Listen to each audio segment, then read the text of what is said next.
from Brownwood Stadium in Brownwood. The Brownwood Lions for 2013 are back on the air. Hi again, everybody. Dallas Huston back with you. Turning a negative into a positive is what Chevy hometown heroes do, and it's what longtime Brownwood radio broadcaster Dallas Huston has done.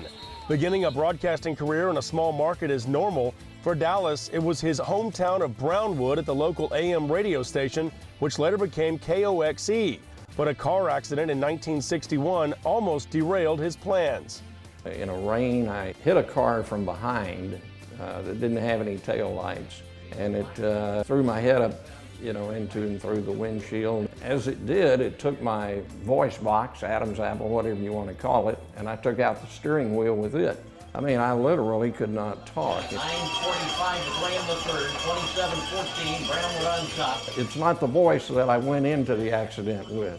I thought it was worse than the one before, but I was stuck with it, and the people liked it better, I guess. Let's look at Brownwood defensively. Not many broadcasters can say they have spent their entire career with one team, but since Huston moved to Brownwood with his family when he was just 2 years old from Corpus Christi, he grew up in the small West Texas town just south of Abilene and remembers when legendary Brownwood head football coach Gordon Wood came over from Stamford, where he had won a pair of state titles with the Bulldogs. We had a very experienced ball club with a tremendous amount of talent in 1959. We finished 8-2, but we lost to Breckenridge, so we didn't go anywhere. And in came this man named Gordon Wood. We won the state championship, and all of a sudden, whatever it is that Brownwood has was ignited that night.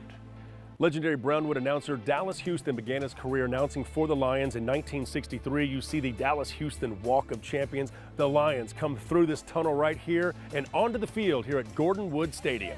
And as far as scrimmages go, you'll never see one more up-tempo than this. The old days of huddling up and taking 30 or 40 seconds are over. This thing has been fast-paced tonight.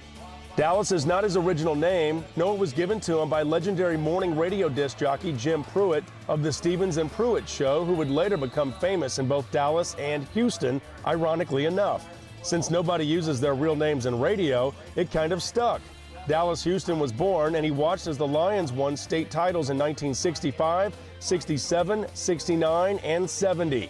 A dynasty was formed, and Huston would take over the play-by-play duties in the mid-70s. Radio has remained constant. You have to paint the picture so the fans can visualize what they are hearing. Basically the same thing it is now. You're trying to describe a ball game to people who are listening on the radio. But back then you were dealing with people in cars, or you were dealing with people at home, and basically that was it. They'd just come up with portable radios. The accolades continued to roll in for Dallas Huston. He was named Best High School Sportscaster in the Lone Star State in 1999 by Texas Monthly Magazine.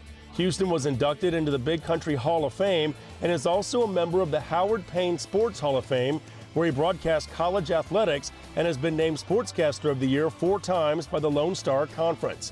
But it's the athletes where he seems to get the most enjoyment from. When you get to hear Dallas Huston, who's been here forever, say your name, it's like an honor for him to say something about you. Oh yeah, he's amazing. He too, like Coach Howard, he knows all our names. I mean, he gets the roster every year. He'll come up and shake your hand. Dallas is he's Brownwood football. He's represented it for years. His voice, it's distinct, it's different. Side to the 15, the 10, the 5, and West Vickers in for a Brownwood touchdown.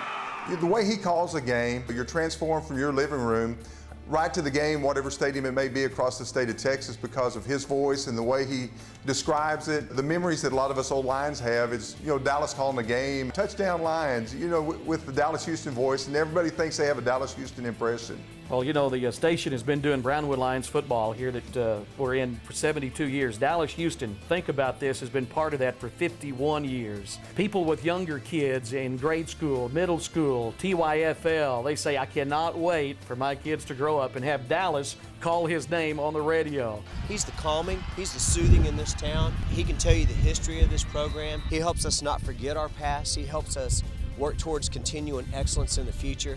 I owe a lot of things to Dallas. From the 4-yard line, Towns, and he hands to Isom again, and Isom runs hard to the 3, the 2, the 1, he in! Touchdown Brownwood on a great... To have guys 65 years old come up and hug you and say hi, Dallas, and have guys from last year's team come up and do the same thing. It's those relationships, it's those kids that you never forget, and it's nice to know that they don't ever forget you either. Despite his namesake, Dallas Huston has never had the desire to work in any of the larger markets. But the Texas OU Red River rivalry might be fun to broadcast, he says. Every once in a while, if I'm heading to Alpine to do a Howard Payne-Sul Ross game and I'm listening to Texas and Oklahoma, I just kind of close my eyes. To be able to do that one time, that ought to be really something special. I'd like to have had that opportunity. In big cities, sports writers think their job is to tear the team down. In a small town, his job was to build the team up. Never a bad word from Dallas Huston. Dallas Huston says health will go a long way in determining how much longer he will continue to broadcast Brownwood High School football. But one thing's for sure, he's truly a Chevy hometown hero. In Brownwood, I'm Jeff Power.